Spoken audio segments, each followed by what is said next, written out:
श्रियकान्ताय कल्याणनिधये निधयेतिनाम् श्रीवेङ्कटनिवासाय श्रीनिवासाय मङ्गलम्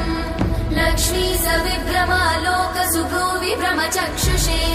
चक्षुषे सर्वलोकानां वेङ्कटेशाय मङ्गलम् श्रीवेङ्कटाद्रिशृङ्गाग्रमङ्गलाभरणाङ्गये मङ्गलानां निवासाय श्रीनिवासाय मङ्गलम् सर्वावयव सौन्दर्य सम्पदा सर्वचेतसां सदा सम्मोहनायास्तु वेङ्कटेशाय मङ्गलम् नित्याय निरवध्याय सत्यानन्दचिदात्मने सर्वान्तरात्मने श्रीमद् वेङ्कटेशाय मङ्गलम् स्वतः सर्वविदे सर्वशक्तये सर्वशेषिने